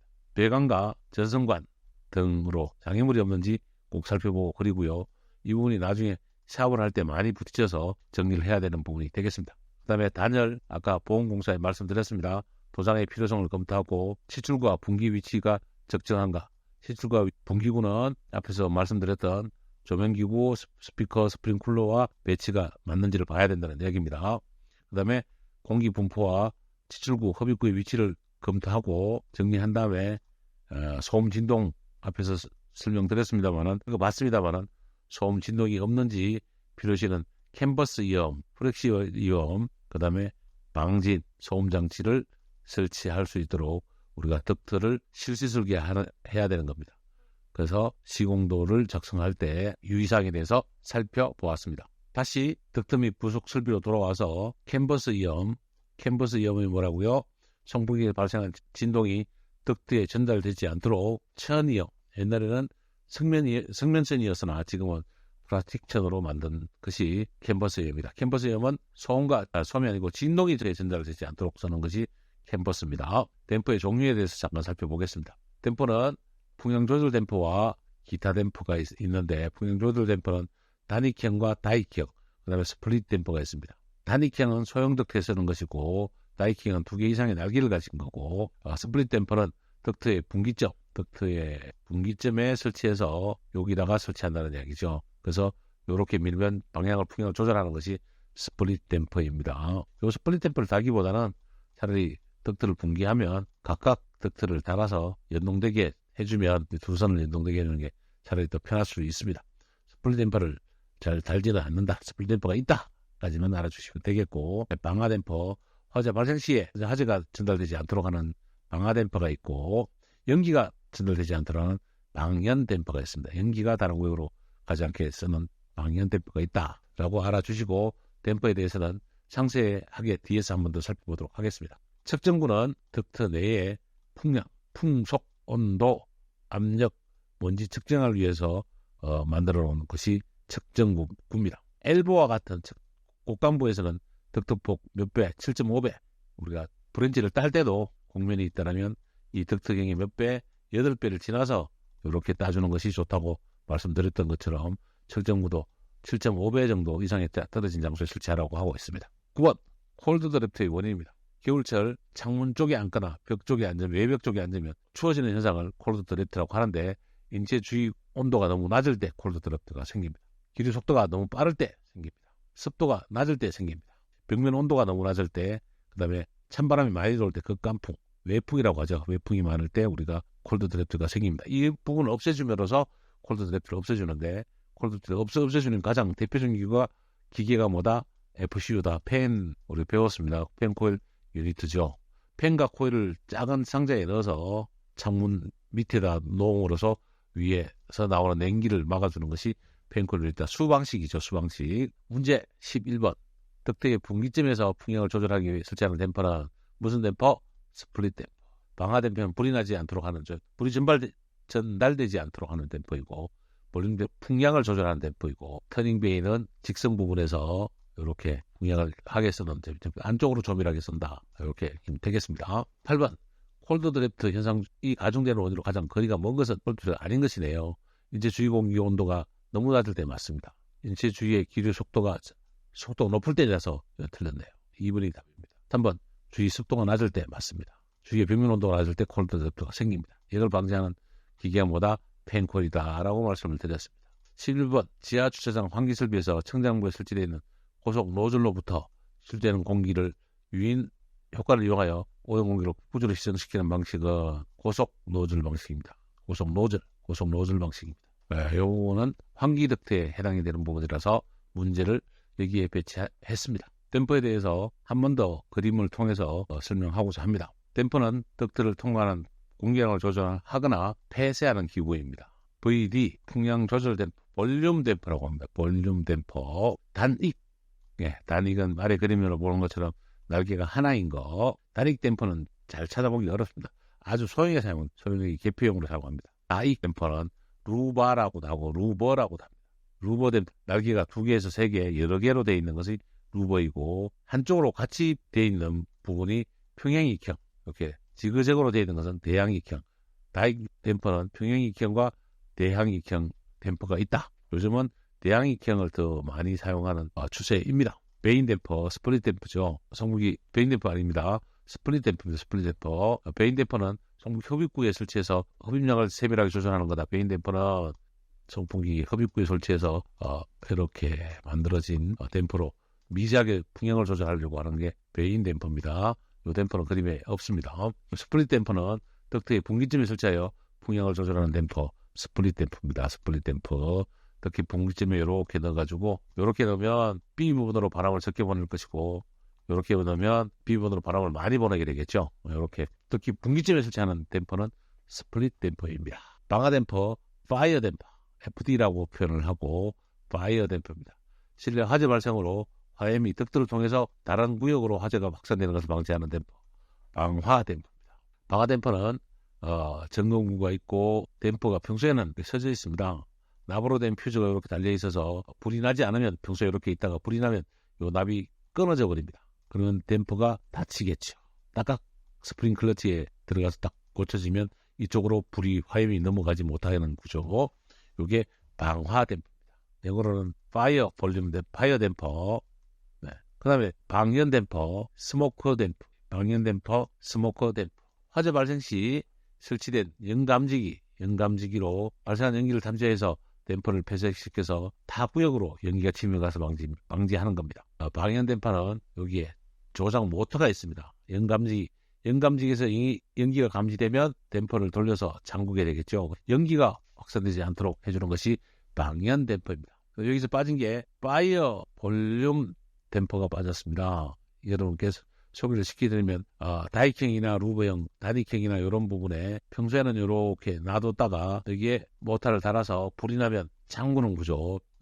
평소에는 볼륨적으로 쓰지만 불이나 화재가 나면 화재에 의해서 움직일 수 있게 만드는 것이 파이어 볼륨 댐퍼다. 파이어 볼륨 댐퍼에 대해서 또 기억을 해주시기 바랍니다. 예, 점검구는 액세스 도어라고 합니다. 점검구는 뭐다? 액세스 도어입니다. 덕트내에 설치는 댐퍼의 점검이나 조정 및 청소를 위하여 설치하는 것이다. 정확히는 점검이나 수리를 위해 설치하는 것이고, 설치 장소는 방화 댐퍼의 퓨즈를 교체할 수 있는 곳, 풍향 조절 댐퍼의 점검, 말단 코일이 있는 부분, 덕트의 말단, 챔버가 있는 곳에 뭘 설치한다? 액세스 도어, 점검구를 설치합니다. 그림처럼 보이는 문을 달아서 평소에 문이 열리고 닫힐 수 있게 이렇게 달아놓는 부분을 액세스 도어라고 합니다. 앞에서 봤던 측정구, 덕트 내의 풍량, 풍속, 온도, 압력, 먼지를 측정하기 위해서 엘보 같은 경우에는 8배, 7.5배 이상 떨어진 장소에 설치하는 것이 측정구입니다. 측정구. TAB 설비할 때 필요합니다. 테스팅, 밸런싱하는 덕트를 다 설치하고 난 뒤에 실제 풍량이 제대로 나오는지 보는 것을 AB라고 합니다. 10번 치출구입니다. 치출구, 디퓨저. 치출구는 디퓨저. 흡입구와 토출구, 공기조화기에서 조화된 공기를 실내로 치출해주는 기구를 치출구라고 하고 디퓨저라고 합니다. 부착 위치에 따라서 천장형과 벽부형으로 나누는데, 천장형은 아네모스텟, 팬형, 벙커루버, 라인형 등이 있고, 벽부형으로는 그릴, 레지스터, 유니버설, 노즐형이 있습니다. 기류 방향에 따라서 축형은 기류가 축방향으로 도출되는 것은 축류형, 복류형은 기류가 축방향이 아닌 수평 방사형으로 도출하는 것은 복류형이라고 합니다. 축형의 종류로는 노즐, 벙커루버, 배인 격장이 축방향으로 하는 것이고, 아네모형이나 팬형 등은 복류형입니다. 문제 풀겠습니다. 17번 축류 치출구로서 노즐을 분기 덕트에 접속하여 극기를 치출하는 방식으로 구조가 간단하며 도달 거리가 긴 것은 노즐, 정답이 나와 있네요. 그래서 노즐형이 되겠습니다. 4번 다음 중 천장 치출 방식이 아닌 것은 천장 치출 방향이 아네모형 천장에 답니다. 브릿지 라인형 천장에 답니다. 팬형 답니다. 유니버설형 뭐다? 벽부형이다. 답은 4번이 되겠습니다. 19번 라인형 치출구가 아닌 것은 라인형은 캄라인, 브릿지 라인, 다공판, 슬롯형, T라인 이런 것이 라인형 치출입니다. 벙커루버는 해당이 되지 않습니다. 19번 다음 중 축류 치출구의 종류가 아닌 것은 노즐, 벙커루버, 배기극장형은 축류 치출구, 팬, 아네모형, 스탯 등은 복류가 되겠습니다. 그래서 팬형이나 아네모스는 복류형이다. 치출구와 흡입구의 특징에 대해서 개별적으로 좀 알아보도록 하겠습니다. 아래 그림과 번호가 조금 차이가 있는데 제가 이미지로 편집을 해서 여러분께 알아보기 쉽도록 했습니다. 아네모스텟형, 아래 그림에 있는 것이 아네모스텟형입니다. 바람이 나오면서 밖으로 펴지는 방사형이고, 얘는 천정형입니다. 대표적인 방사형이고 천정형이고, 일반적으로 가장 많이 보는 것이 아네모스텟형입니다. 아네모스텟형은 원형과 각형 두 가지가 있습니다. 아네모스텟은 원형과 각형 두 가지가 있고 방사형이다. 그 다음에 아네모스텟은 몇 개의 콘이 있어서 1차 공기에 의한 2차 공기의 내부 유인성이 좋다. 1차 공기가 빠져나오면 2차 공기가 섞여서 가는 유인성이라고 합니다. 유인성이 좋아서 그러나 확산 반경이 크고 도달거리가 짧아서 천장형 치출구로 많이 사용한다. 천장형이다 라고 말씀드렸습니다. 팬형하고 이 두 가지는 확산형입니다. 확산형. 팬형은 그림처럼 보이는 것이 팬형인데, 이 팬형은 이렇게 팬을 타고 프라이팬을 타고 공기가 내려오게 됩니다. 이 콘을 닫으면 풍량은 줄어들면서 도달거리가 좁혀진 사이로 빠르게 확산하고, 이 팬을 내리면 부딪히는 면이 커서 확산이 더 커지는 이렇게 생긴 것이 팬형입니다. 팬형은 원형 또는 원축형에 팬을 달아서 토출기를 부딪히기 위해서 천장면을 따라서 수평관 사이로 공기를 내보는 구조이며 천장형이며 복류형이다. 이게 팬형입니다. 팬형. 그래서 두 가지가 확산형입니다. 그릴, 여기 보이는 요걸 그릴이라고 하죠. 그릴이고 셔터가 없는 것이 그릴. 루브는 격자형으로 눈침을 받기 위해서 물막이가 붙어있는 것을 루브라고 합니다. 레지스트는 그릴에다가 뭐가 붙어있는 거, 셔터가 붙어있으면 레지스트입니다. 그릴에 셔터가 있으면 레지스트. 요 손잡이를 잡고 올리면 요 뒷문이 열렸다 닫혔다 하거든요. 그래서 그릴 플러스 셔터가 있으면 레지스터가 됩니다. 그릴은 한 방향으로 되어 있고요. 유니버설은 두 방향으로 되어 있습니다. 그래서 유니버설은 이렇게 상하 바람도 조절할 수 있고 좌우 바람도 조절할 수 있는 것이 유니버설형이다. 그릴형은 아래 위 방향만 조절을 못합니다. 그래서 그릴이라고 하고 유니버설이라고 합니다. 12번 문제, 다음 중 천장형으로 치출기류의 확산성이 가장 큰 치출구는 뭐죠? 아네모스텟입니다.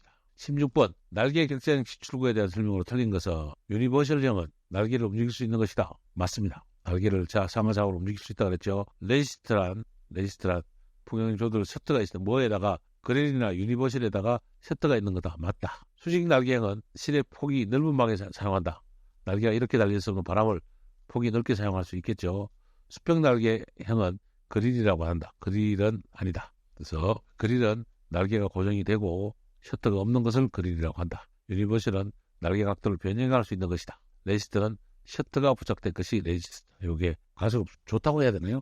용도 사용에 잘 사용할 수 있는 구조가 되겠습니다. 벙커 루브형입니다. 벙커 루브형. 벙커 루브형은 어디서 많이 봤을까요? 가끔 버스 환기구가 벙커 루브형입니다. 혹은 비행기 개인으로 쓸 수 있는 형. 요거를 상하 좌우로 움직이면서 노즐로 조절할 수 있고, 요 셔터 혹은 가운데 있는 셔터로 풍량을 조절할 수 있는 것이 벙커 루브형입니다. 풍량 방향 조정이 가능하고 댐프가 있어서 풍량 조절이 가능하며 공기저항이 크며 공장, 주방 등의 부분 냉방에 적합한 치출구가 벙커 루브형이다. 노즐형은 벙커 루브보다 노즐이 길게 나온 것입니다. 그래서 구조가 간단한데 도달거리가 길다. 그래서 대공간에 사용하는 것이다. 그래서 노즐형입니다. 라인형은 그림으로 보는 것처럼 길게 이렇게 되어 있는 것이 라인형입니다. T형, 캄형 등 선의 개념을 통합하여 미적인 감각이 있으며 에어커튼형으로 적합하다. 외 벽면에 유리창면에 우리가 천장형으로 많이 쓰는 것이 그런 것입니다. 라이트 드롭형, 조명 부하를 쉽게 처리할 수 있는 치출구입니다. 조명이 있고 그 사이로 바람이 나오게 치출구를 만들어 놓으면 얘는 조명이죠. 그러면 6개 나오는 것을 라이트 드롭형이라고 한다. 머시룸형, 흡입구 중 바닥에 설치하는 흡입구. 구경 잘 하기 어려운데 이 부분은 극장, 공연장 등의 바닥에 설치해서 공연장에서 내려오는 기류들이 멀리 내려와서 바닥으로 이렇게 빨아당길 때 쓰는 이 흡기구를 머시룸이라고 합니다. 루버는 항상 고정이 되어 있습니다. 이렇게 루버는 방향을 조절할 수 없습니다. 문제 풀겠습니다. 2번 일반적인 치출구로 종류로 가장 거리가 먼 것은 라이트 드롭형 있습니다. 아네모트형이 있습니다. 머시룸은 전산등, 지금 여러분한테 극장 등에 사용한다 그랬죠.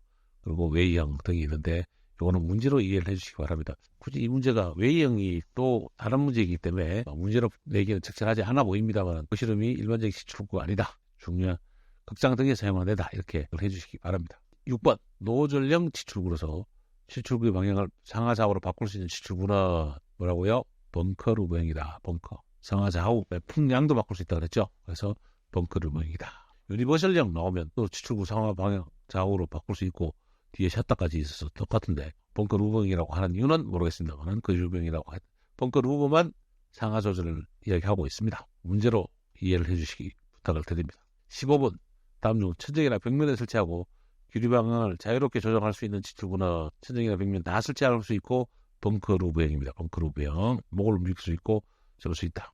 여기 좀 더 길어지면 노즐형이 됩니다. 노즐형.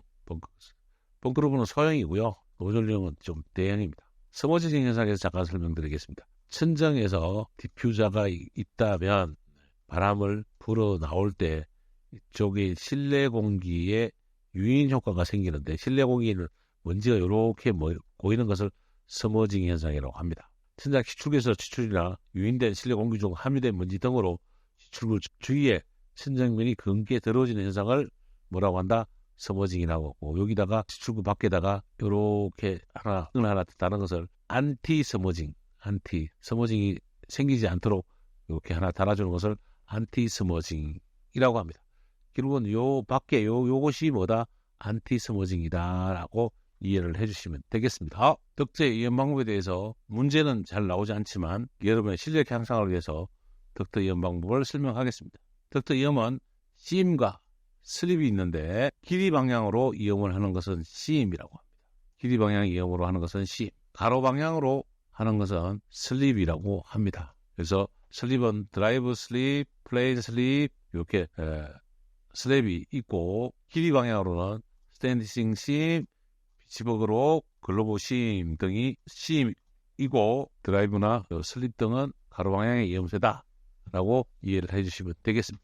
덕트는 앵글로 보강하거나 다이아몬드 브레이크로 보강하거나 보강 립으로 보강하거나, 앵글은 1m 이상의 덕트에 앵글을 대서 덕트가 울거나 처지지 않도록 보강하는 것을 앵글 보강이라고 하고, 장변 450mm 이상의 브레이크 약간에 접어서 넣는 것을 다이아몬드 브레이크라고 합니다. 보강 립은 이러한 립을 만들어서 단면에다가 중간중간 쉽게 말하면 덕트를 볼록볼록하게 만드는 거죠. 이렇게 볼록볼록하게 만들어주면 이 덕트가 힘을 받을 수 있게끔 이게 립이다라고 말씀을 드립니다. 덕트의 지지, 행거에 의한 방법, 행거 레일에 의한 방법, 기타에 의한 방법. 행강도는 행거로 이렇게 지지한 다음에 덕트 한봉, 전산 볼트로 볼트 채우고, 여기는 천장이 2층 바닥이 되겠죠. 천장이 바닥 부분이 될 겁니다. 앵커를 박아서 이렇게 전산 볼트로 고정하는 것이 행거입니다. 행거 또는 레일로도 이렇게 만들 수 있겠죠. 행거 레일을 이용해 지지하는 것이고, 행거는 행강에 덕트를 올려놓고 한봉을 매달아 지지하는 것이 행거다. 칠판을 D슬립, S슬립, 슬립으로 만들어서 평판을 잡는 게 아니고 쉽게 말하면 칠판을 이렇게 접은 다음에 이런 판을 만들어내는 거죠. 그리고 나서 한봉 대신 리벳을 채워서 덕트를 고정하는 것을 행거로 해서 태평나 사이에서 지지하는 것을 덕트의 지지 방법 등 세 가지를 사용하고 있습니다. 덕트를 도면에서 나타낼 때 스플라이 에어, 리턴 에어, 아웃 에어 등을 나타낼 때 스플라이 에어는 이렇게 양쪽에 까만색으로 칠하고, 리턴 에어는 반만 칠하는 것이 리턴 에어고, EA는 4분의 1만 우측에 칠하는 것이 EA고, OA는 한쪽에 동그라미를 그려주는 것이 OA 덕트의 방법입니다. 이 글씨가 없더라도 이 부분은 스플라이 에어구나, 리턴 에어구나 이렇게 알 수 있어야 된다는 말씀을 드립니다. 요거는 뭐죠? 스플라이 에어. 물론 요 밖에도 써놨습니다. 요거는 뭐죠? 리턴 에어. 요거는 뭐죠? 배기구나 라고 알 수 있다는 거죠. 그림처럼 표시하는 방법이, 요렇게 표시하는 방법이 있습니다. 덕트의 기호 1번 뭐죠? 스플라이 에어. 2번 뭐죠? 환기 덕트. 3번 뭐죠? 배기 덕트. 4번 OA 외기 덕트.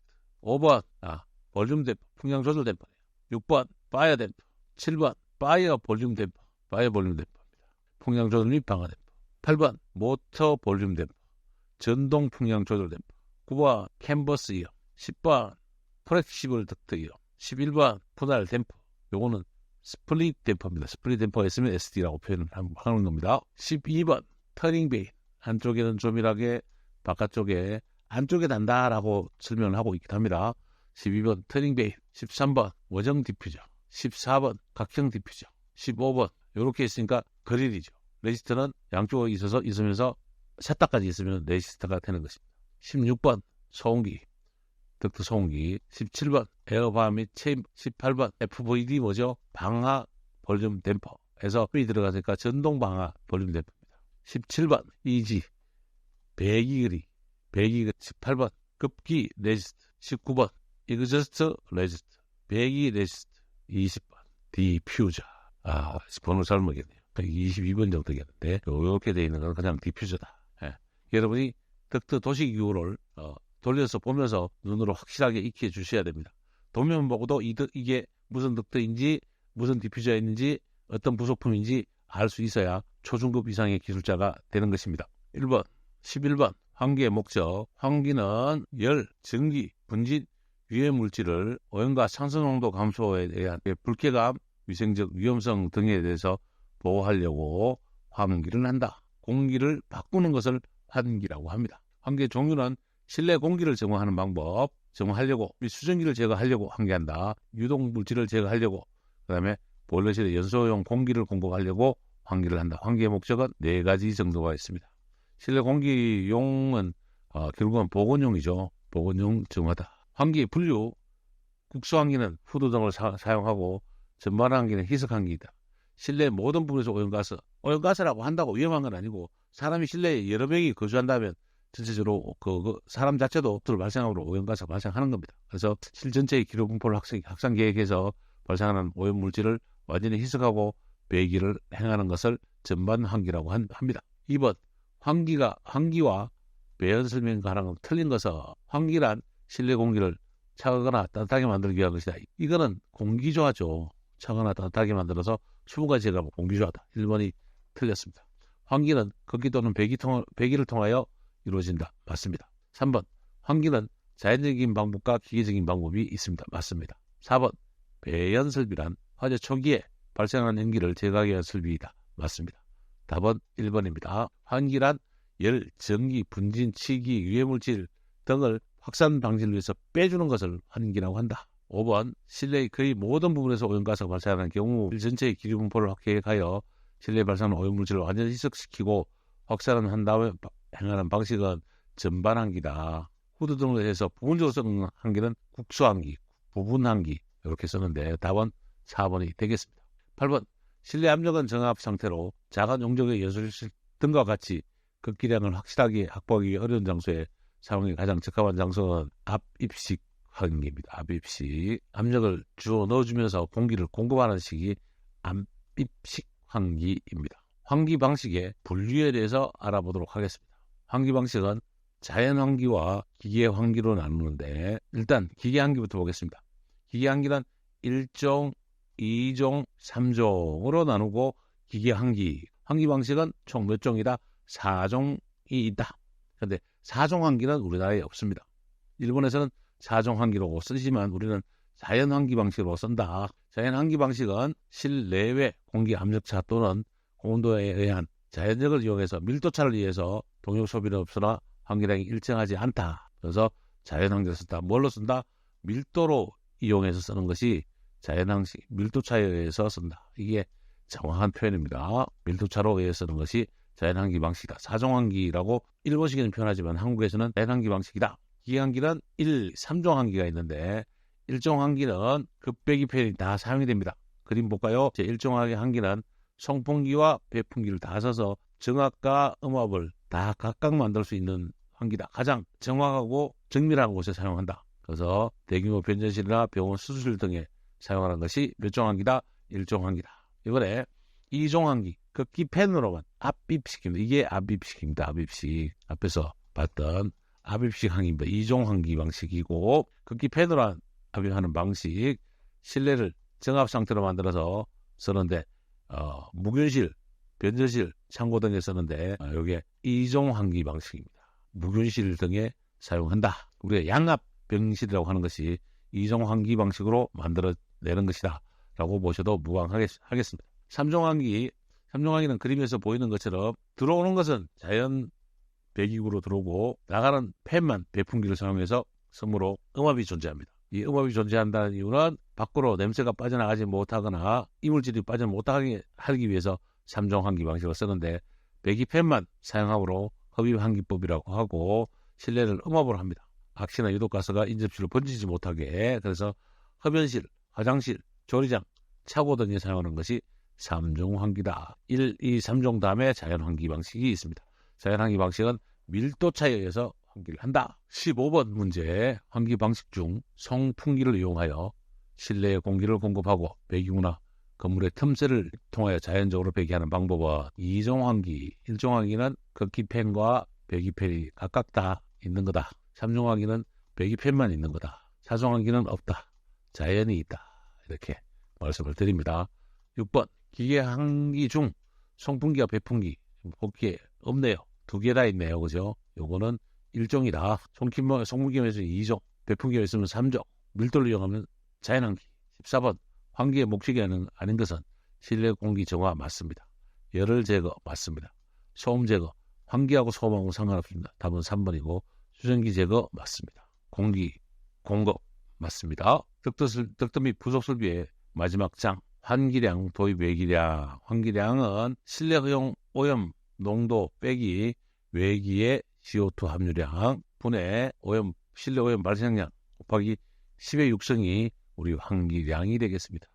왜?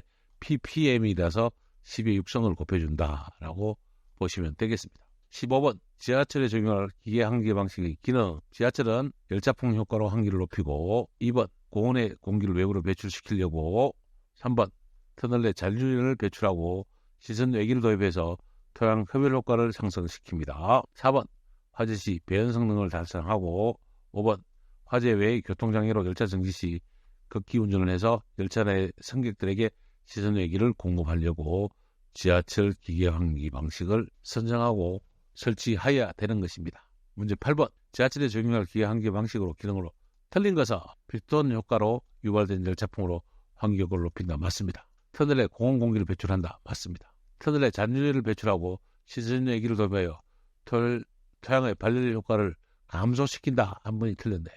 4번 화재 시 배연 기능을 달성한다. 맞습니다. 지하철 적용할 기계 환기의 기능은 토양의 발열 효과를 감소한다. 흡열 효과를 제가 흡열 효과를 발열 효과로 하면서 감소라고 말씀드렸네요. 3번이 답입니다. 10번 8,000W 열을 발생하는 기계실의 외기 냉방하여 26도를 유지하기 위한 외기 도입량은 이건 Q는 GC 델타 T 8,000다가 나누기 1.2 기계 공기 비열 온도차. 그래서 계산을 하면 84.16을 계산하면 되겠습니다.